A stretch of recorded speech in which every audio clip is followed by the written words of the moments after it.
Our Father, our God, Lord of our life and Lord of our treasure, we bow before you just as another reminder that we are submissive to you and to your will in our lives. We ask you in a very special way this evening, in these quiet few moments that are before us, to search us and to see us as we are and to ready us for the opening of our own lives as we open God's Word, your Word together, and also as we give out of the treasure that you have filled for us. We do so with a sense of delight and gratitude for all of our lives. All we have and all we hope to be is to be returned to you. We give with that attitude this evening in the name of your Son who gave it all. Amen. When my family was younger, we used to play a lot of car games to make the time go by faster. I'm sure that you have done that name game, fill-in-the-blank game, letter game, number game, any game to make the miles go by as you were taking a long trip. You remember those times? Every once in a while, I would really persuade them to get into the Bible, and we would do Bible games. And it was amazing how many of those Bible characters have become analogous to little sayings that we have today. Now, I want you to be a part of this for the next few moments, and let's see if you can't follow right along with it. For example, we have the expression, the patience of not bad. Really, not bad. How about as old as Methuselah? Right. Dare to be a Daniel, as strong as, somebody said an ox, and somebody said Samson. Well, it's about the same, so we'll go on. When you refer to somebody who has doubts, you say he's a doubting Thomas. We think of a whale, we think of Jonah. We think of a flood, we think of Noah. When someone is little, we say he is as small as... I thought of Bildad. He's mentioned in Job, Bildad the Shuhite. Or I could have...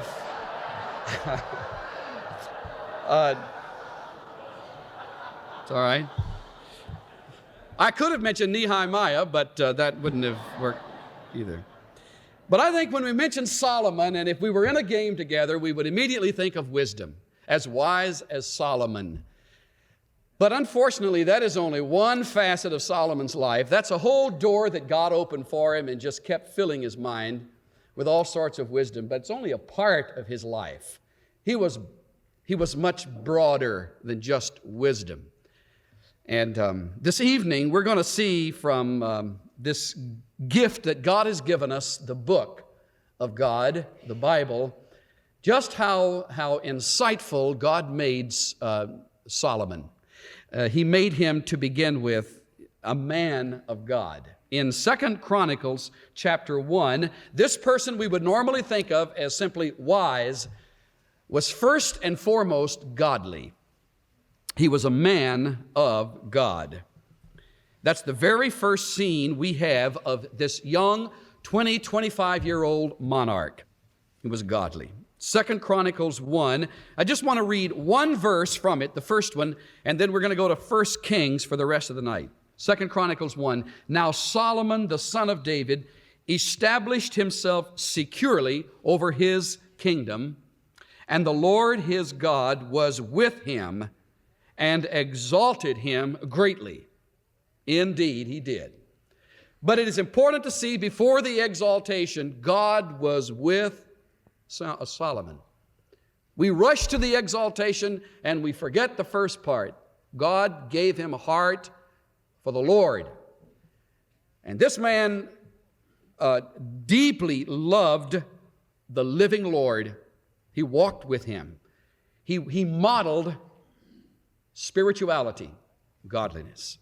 In 1 Kings chapter 3 now, beginning at verse 7, and for a few other verses in this book, we want to see proof of that. 1 Kings 3, verse 7. And now, O Lord my God," obviously Solomon is praying, "thou hast made thy servant king in place of my father David." Now look at his genuine humility. One of the marks of godliness is authentic humility. He says, "Thou hast made thy servant a king in the place of my father. Yet I am but a little child. I do not know how to go out or come in." A Hebrew colloquialism for carry out my job. I don't know how to do what I'm supposed to do. I'm a little boy. I'm just a toddler.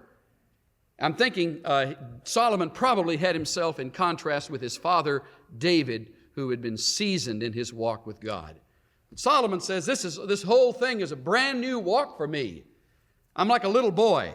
Verse 8, "And thy servant is in the midst of thy people, which thou hast chosen." He sensed a tremendous responsibility, a great people who cannot be numbered or counted for multitude. Verse 28, last verse.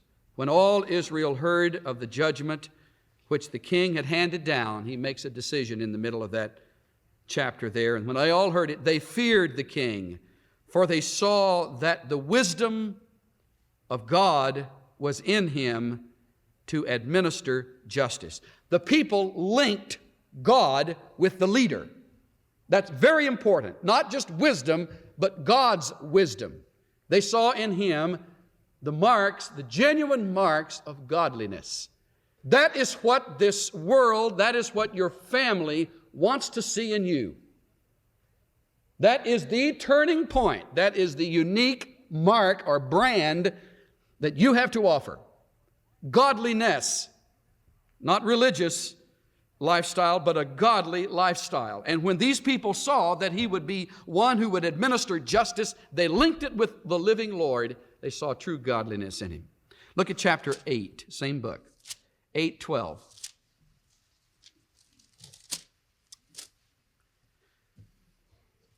He has completed a project. We're going to look at a little more in detail in this study, but I wanted you to see first the statement of Solomon following the success of it. 8:12, "Then Solomon said, the Lord has said that he would dwell in the thick cloud. I have surely built thee a lofty house, a place for thy dwelling forever." Then the king faced about. Now remember, he's a priest. He's not a king.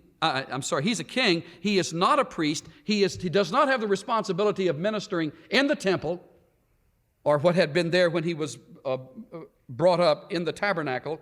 He's a king. But this king faced about and blessed all the assembly while all the assembly of Israel was standing. He said, "Blessed be the Lord, the God of Israel, who spoke with his mouth to my father David and has fulfilled it with his hand."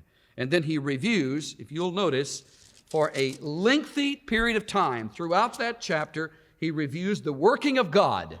It's one of the longest prayers in the Old Testament, Solomon's prayer of dedication, as he lifts this whole structure of the temple to God and says, "It's all for your glory." He was really a man of God.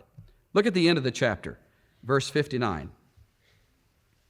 "May these words of mine, which I have made supplication before the Lord, be near to the Lord our God day and night, that he may maintain the cause of his servant and the cause of his people Israel as each day requires." We don't want to lose sight of our target, says Solomon.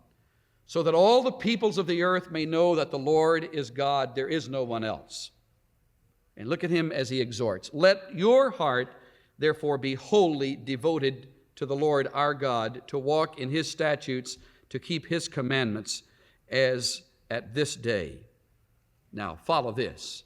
"Now the king and all Israel with him offered sacrifice before the Lord." Did they ever?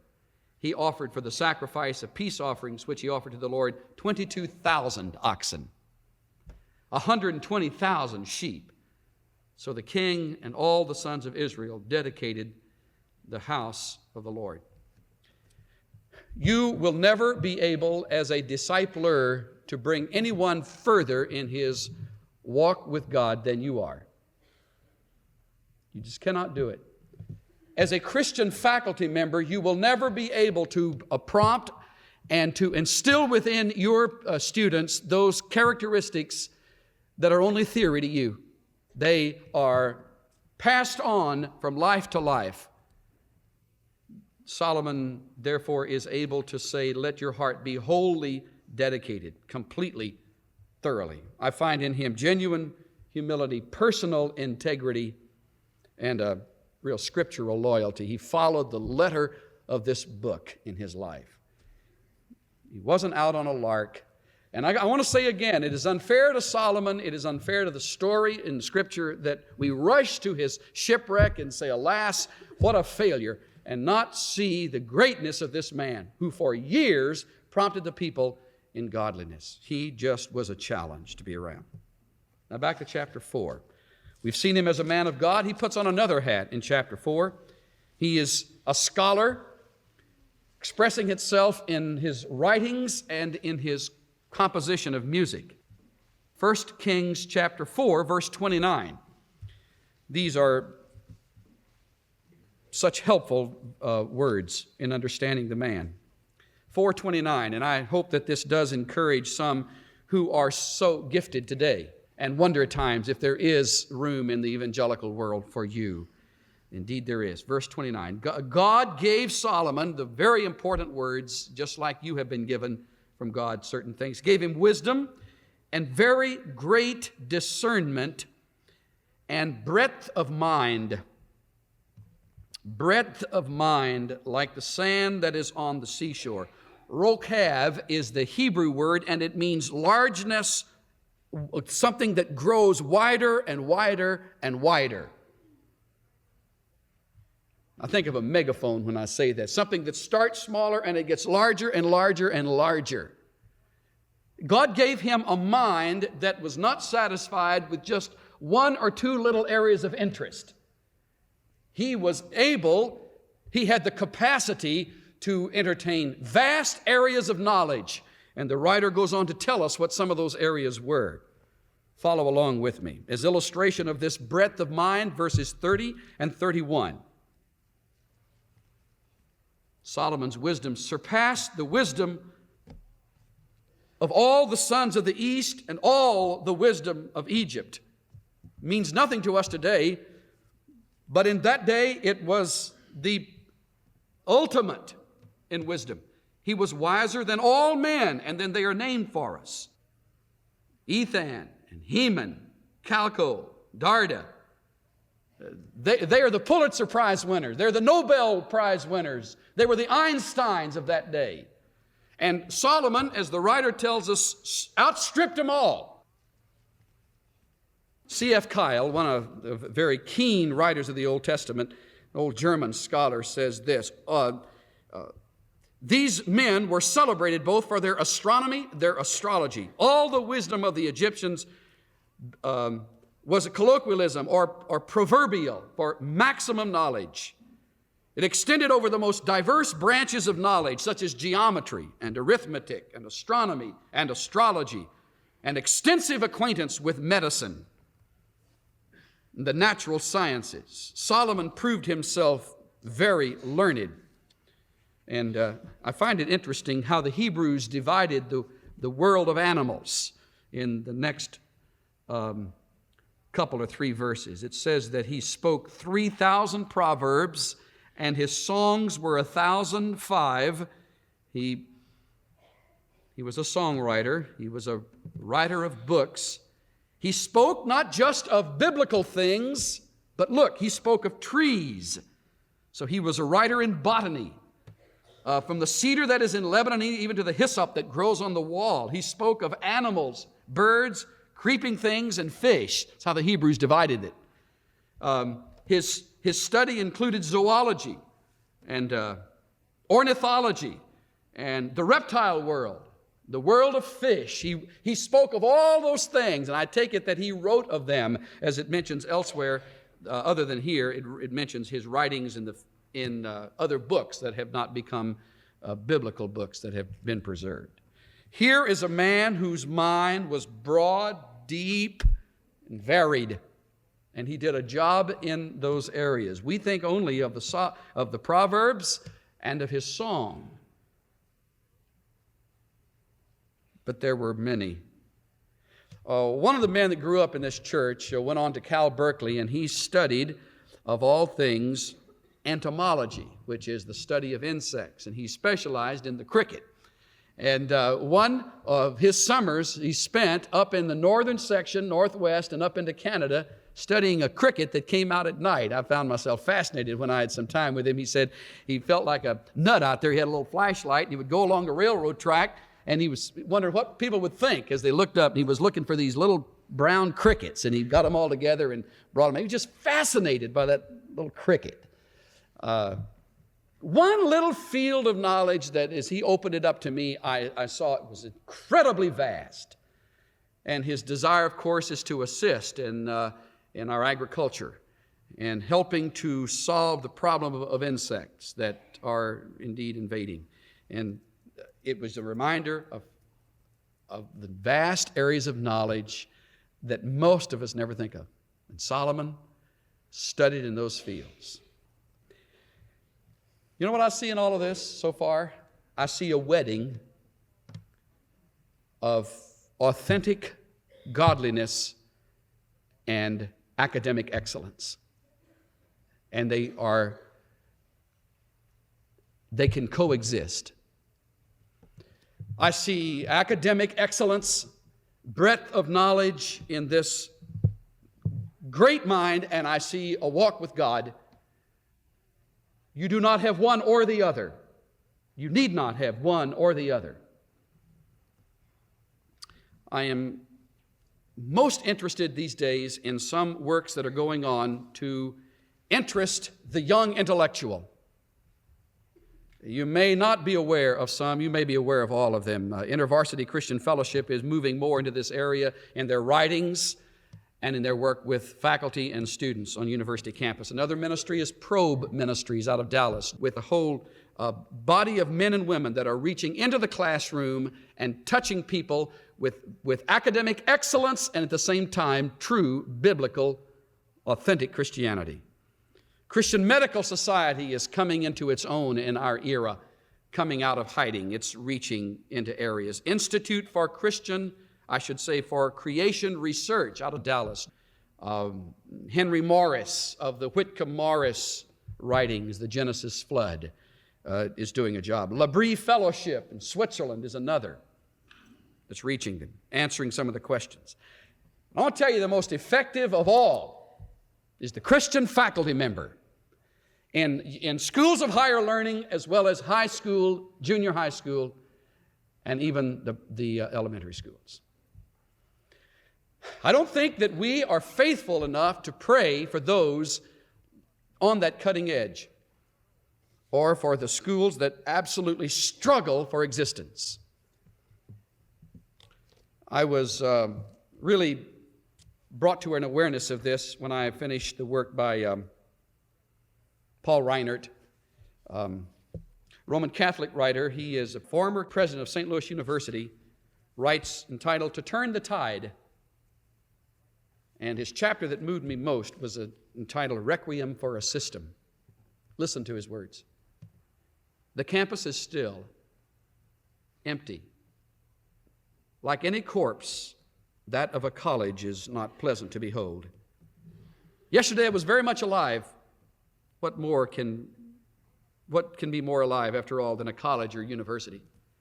Halls full of laughter, footsteps, hellos, classrooms full of purpose, ideas, optimism, dormitories charged with that special wattage of the young. Just yesterday, there flourished here the icon of contemporary American higher education. A college devoted to academic excellence, committed to academic freedom, a total institution for learning, its alumni useful to society. Yet, just yesterday, this school, with its student body, its faculty, and its administrators, now gone. But today, it's over. The final bell is sounded. Administrators of independent colleges and universities like this one throughout the land will not send to know for whom the bell tolls. They know it tolls for them. Many of these same administrators have come from around the country to attend the auction. No, the wake. They stand fidgeting as final rites are performed, 3 classrooms at a time by an auctioneer. The litany, what am I bid? The college stands on the crest of a hill, the building's deep red brick with the wood trim gleaming white, freshly painted. Inside in the classroom, books still lie on the desk, chalk and erasers wait at the blackboards, maps and charts hang on the walls. Down an empty corridor, the president's office, unopened mail on the big mahogany desk. Further on, the library, quieter now than libraries were ever meant to be. It is as if a bell has rung and everyone has filed out, perhaps for a fire drill. This is what remains after the president of a college or university calls the faculty together and announces the bills can no longer be paid, and you're getting your last paycheck. And he's very sorry. You grab your coat and you run out. It will hit you later like a hammer, but right now you have to land a job. Left behind are papers unmarked in a drawer, a lesson chalked on the board for no one. And then the auction, and then it's over. A college has died. No one will say it cannot happen to my school. These administrators of the nation's independent colleges and universities know better.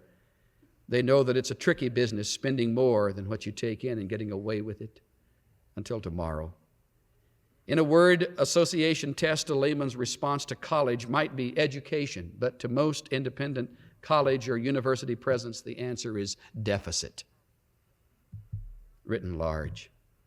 And for this particular Mid-America college, one of the 30-odd which will close its doors during this year, the condition is terminal. Those of us who are a little beyond that age, or those of us who were younger than that time, tend to forget that. But when you're in that little squeeze era of 4, 6, 8, 10 years, you are very, very aware of it. I want to say a word for those schools that are doing a job, those independent works that hang in there, committed to excellence in the study of academics and yet not bending one bit on the things of God.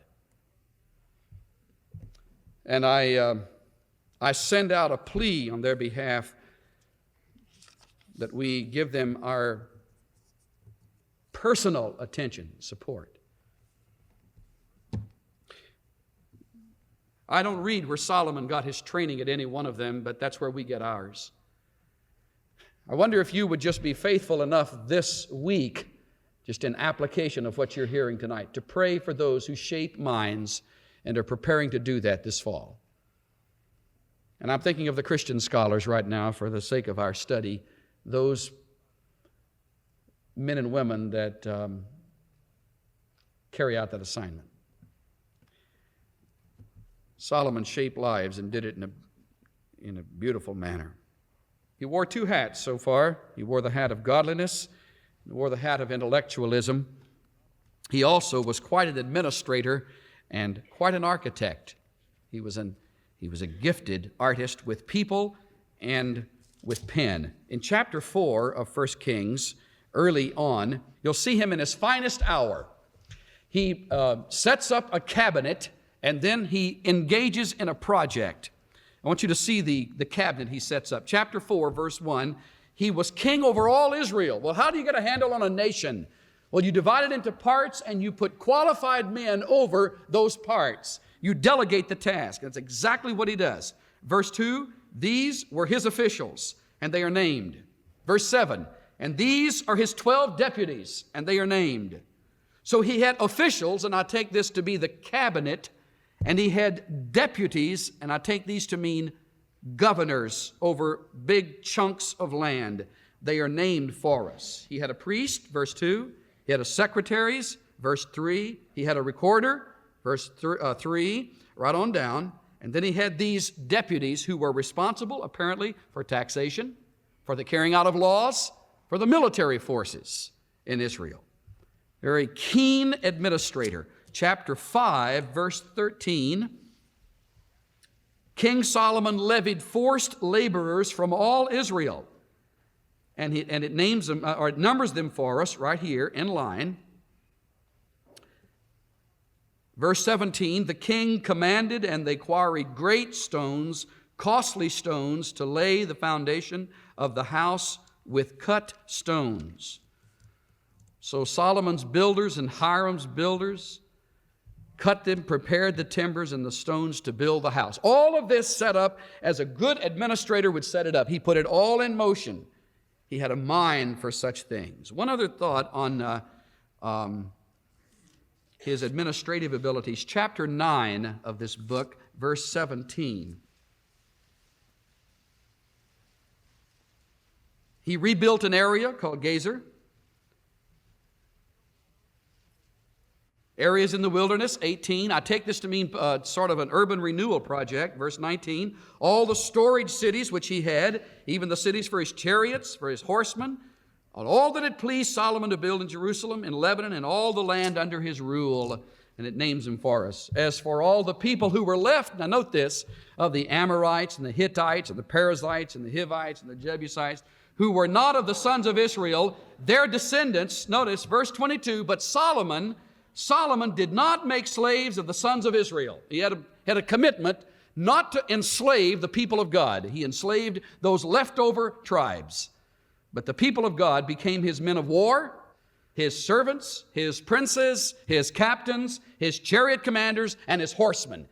They were his men, his military force, his administrative cabinet.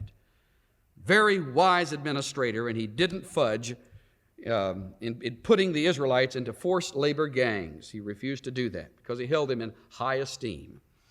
Now, chapter 6 is where I want us to be right now. I want to put together a few moments of time on the temple. This is what he became known for more than anything else. Came about in the 480th year after the sons of Israel came out of the land of Egypt. In the 4th year of Solomon's reign over Israel, the month of Ziv, he began to build the house of the Lord. Now, this is an incredible undertaking. This is what David always wanted to build, and the Lord had said, no, that's not for you. I'll save that for your son. And so Solomon stepped into that job. After he set up the administrative system and the governmental taxing and the labor camps and the military forces, then he backed away and said, now I can move into some things I really want to do. I really want to build that temple. And we read that he began to do it. And verse 2 tells us the general sizes of the main worship center. It was not massive. It was 90 feet long, 30 feet wide, and 45 feet high. Just a little spot, 90 feet by 30 feet wide by 45 feet high. There was a porch, verse 3 tells us, that stuck out another 15 feet out front, but it was as wide, of course, as the building. It wasn't large and didn't take a long time to build it, but it was elegant. It was elegant. See verse 4. For the house he made windows with artistic frames. It's just like Solomon. Don't just frame it in, make it artistic. And so there probably were engravings on this beautiful structure that began to go up. He built it in a certain manner, and while the house was being built, verse 7, look at this. While it was being built, it was built of stone prepared at the quarry. And there was neither hammer, nor axe, nor any iron tool heard in the house while it was being built. Isn't that something? You know what the workmen sounded like? Listen. There they are at work. What does that mean? Well, it means that those stonemasons didn't have to use their iron tools to chip and break away, because all of that was perfectly quarried there where the stonework was done. Some believe that those stones were dovetailed into one another so that they literally slid into place. Others believe that mortar was used, in fact, but there was no cutting whatever. That's clear from this verse. If you're into construction, only you can appreciate all that means. Incredible elegance and class. Look at verse 18. There was cedar on the house within, carved in the shape of gourds and open flowers. All was cedar. There was no stone seen. No stone was seen. It was covered with cedar. 22, he overlaid the whole house with gold until all the house was finished. The whole altar, which was by the inner sanctuary, he overlaid with gold. Also in the inner sanctuary, he made 2 cherubim of olive wood, each 10 cubits high. And it talks about the shape and the size and the makeup of these cherubim. Verse 28, he overlaid the cherubim with gold. He carved all the walls of the house round about with carved engravings, cherubim and palm trees and open flowers, inner and outer, in the inner and outer sanctuaries. You know why they called it the sanctuary? Because that's where God dwelt. The sanctuary is the place where the living Lord dwells. That's why no building should technically ever be called a sanctuary. We have the name for it because that's what architects call it on the drawings, but the sanctuary is the person sitting here tonight or walking the streets tomorrow in whom God lives. The Christian is the sanctuary. You come to this building and you bring the sanctuaries in coming. We have a gathering of over 1,000 sanctuaries in this place tonight. Now, in those days, God did not live in the child of God. In fact, the believer did not know the permanent indwelling of God as we do today. And God dwelt in a house, in buildings, where there were these beautiful carvings and this incredible work of engraving. It goes on to describe it, and you can read it for yourself in your own study. One historian writes this: Israel experienced a sudden spurt of improvement, standard of living, and economic activity. Solomon was extravagant. He spared no pains to turn his humble capital into a magnificent city. He determined that only the best was good enough for God's house. Basic woods such as cedar and cypress were purchased from Tyre and floated to a port on the coast and then hauled by man up to Jerusalem. Hold your place and look at Ecclesiastes chapter 2. As we're thinking of Solomon the architect, it's easy for us to forget that he was not just a building architect, he was a landscape architect. He was an architect of reservoirs. In fact, he built 3 great pools that are still extant to provide water for the city of Jerusalem. Numerous other projects. Ecclesiastes 2, verse 3. I explored with my mind, this is Solomon, how to stimulate my body with wine while my mind was guiding me wisely, and how to take hold of folly. So he talks about his drifting away in the midst of his prosperity. But verse 4, I enlarged my works.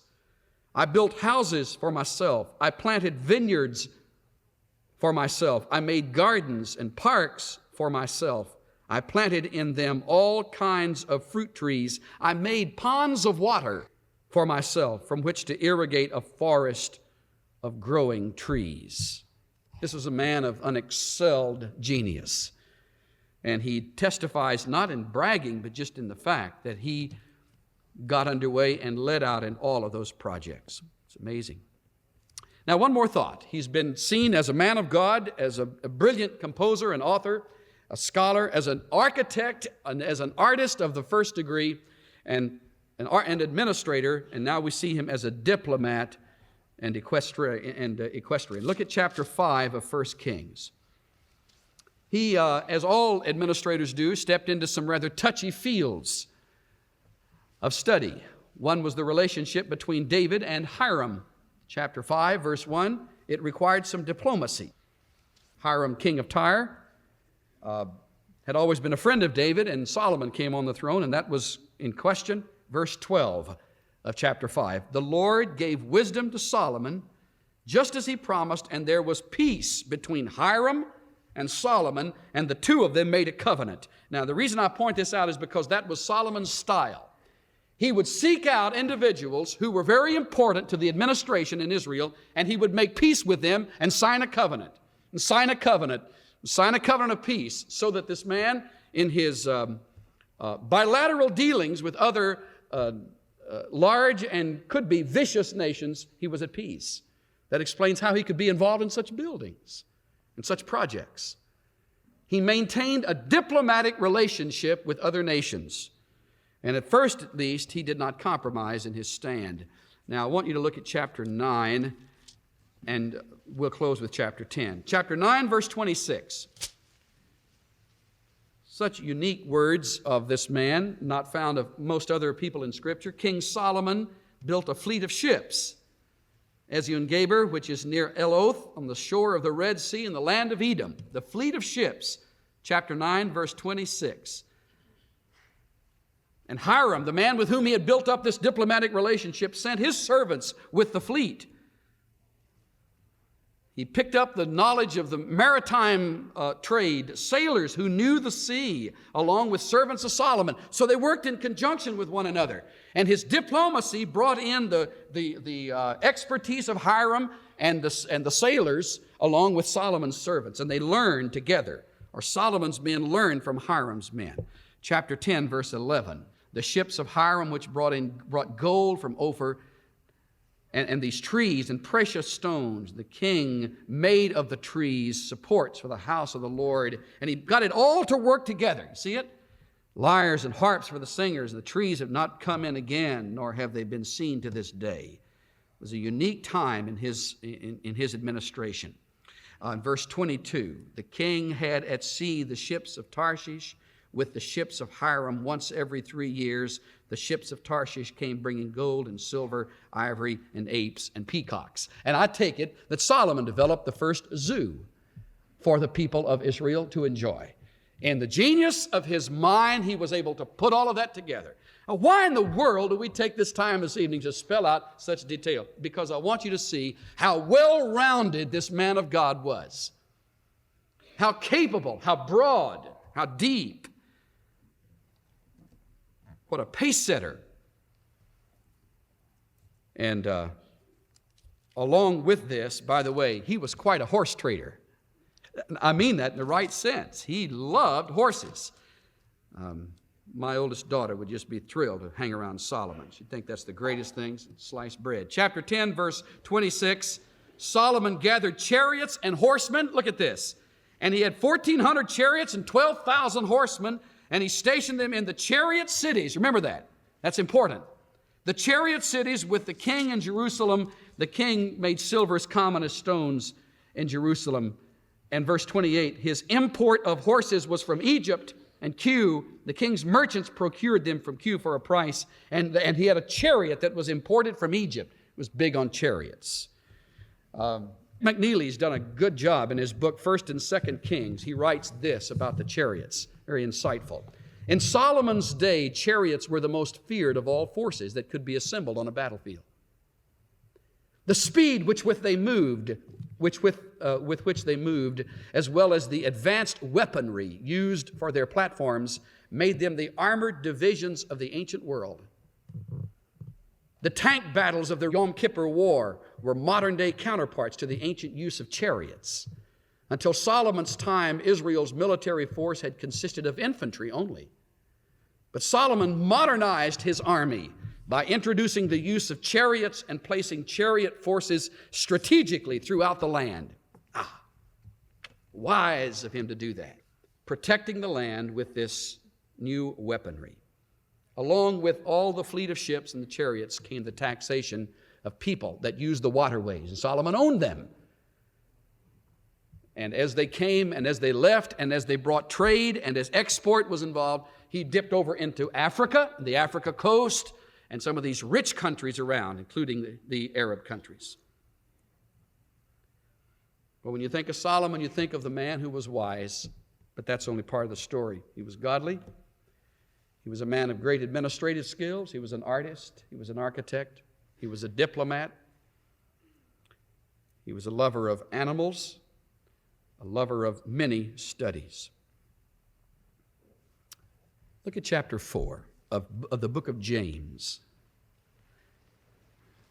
I want to close talking about you tonight. And I want to stretch you this evening. Would to God he could raise up and would raise up some who would delve into fields that are beyond your present thought right now. James 4 we often use for a reproof. I want to use it for an encouragement. Verse 13, James 4:13. Come now, you who say, today or tomorrow we shall go to such and such a city and spend a year there and engage in business and make a profit. It's a picture of a very presumptuous person. Says, I'm going to do this and this and that, and it's going to work like this and that, and I've got it all planned. But applying it now to an individual who does want to count for Christ, verse 14, yet you do not know what your life will be like tomorrow. You are just a vapor that appears for a little while and then vanishes away. Just a vapor. And instead of all that presumption in verse 13, you ought to say, if the Lord wills, we shall live and do this or that. What is the this or that of your life? Before you close your Bible tonight and call it the end of the study, wait a minute. Think, what is your this or that? Now, to be sure, there isn't a Solomon in the place. His mold was broken and destroyed at the end of his life. But just take one field or one contribution that is yours to make. What is that? I often hear those getting a little older saying, it's just too late. You could have seen me 20 years ago, it would have been different, and you could get my attention, but it's too late. It's almost a mockery. That isn't true. It is never too late. I love reading the works of J. Oswald Sanders, and in his book, Robust in Faith, which is now called Spiritual Manpower, he talks about that very subject of never being too late. Canon Nash was who founded the Melbourne Bible Institute and trained 1,000 young men and women for Christian service, retired from his principalship at the age of 70. At 80, he received assurance from the Lord that a further fruitful ministry of 10 years lay ahead of him. This is when he was 80. This assurance was abundantly fulfilled. During those years, he was uniquely blessed in a ministry of Bible teaching to a key group of clergy and laymen, probably the most fruitful years of his life. When he was nearly 90, this author found him completing the reading of Volume 6 of Toynbee's monumental history as a mental exercise. Like Caleb, he defied the natural order. If you think that's great, listen to this. Man, Benjamin Ryrie retired as a missionary from the China Inland Mission at the age of 70. When he was 80, he decided to learn New Testament Greek. As he had not had the opportunity when he was younger, he became proficient in reading the Greek New Testament. At 90, he attended a refresher course can you imagine all the guys in class, 18, 19, 20-year-old guys. There's this 90-year-old fella coming in, got a big New Testament Greek Bible under his arm. At 90, he attended a refresher course in the New Testament Greek at a Toronto Theological Seminary. When he was 100 years old, he was present at a meeting at which the author was speaking. In his pocket was a small, well-worn Greek lexicon, which he used to brush up on Greek while traveling by public transport. It is too late, writes Longfellow. Nothing is too late. Cato learned Greek at 80. Sophocles wrote his grand Oedipus, and Simonides bore off the prize of verse from his compeers, which each had numbered more than 80 years.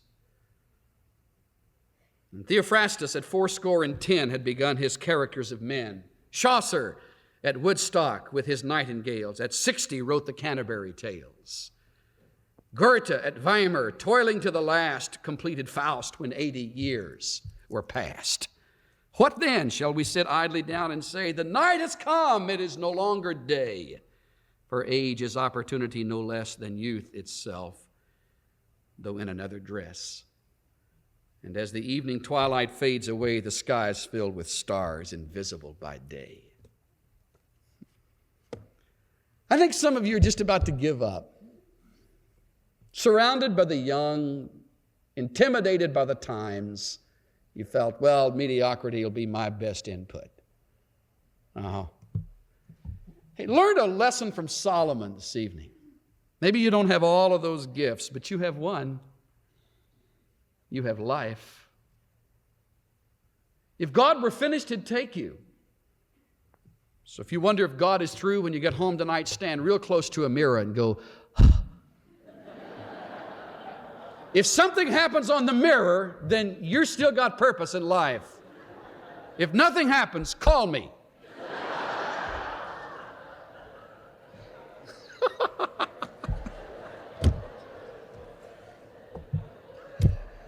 Oh, shoot. Well, you're not through till we put you away. And I haven't gotten any calls from you lately, so get at it. Get at it. Take the shackles off. Entertain some possibilities. Pay the price and get at it. And if you're among the young and you've begun to question, should you get at it? There's your answer. Do it. I love Lawrence Sandy's words. He said he could take his father's counsel and wrap it up in 3 words. Get with it. That's my counsel to you. Get with it. Let's bow together.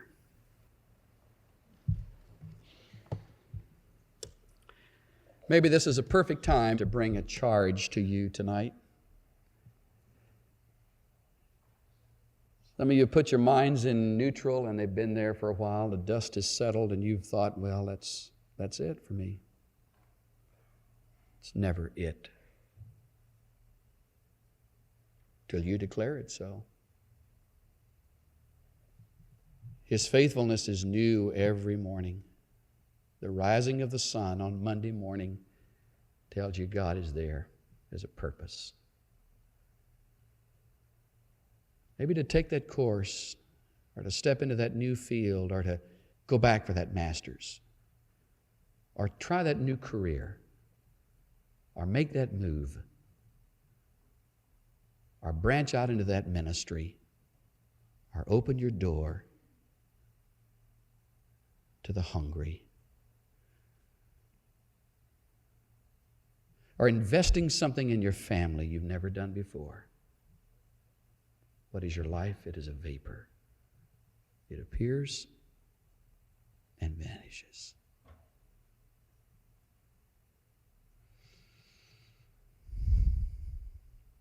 Father, this evening we've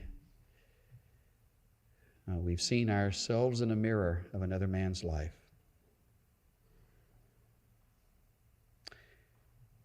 It's easy to be intimidated around Solomon. Everything he touched turned to gold. And none of us have known that experience. It's easy to hear the enemy's voice shouting, you'll fail.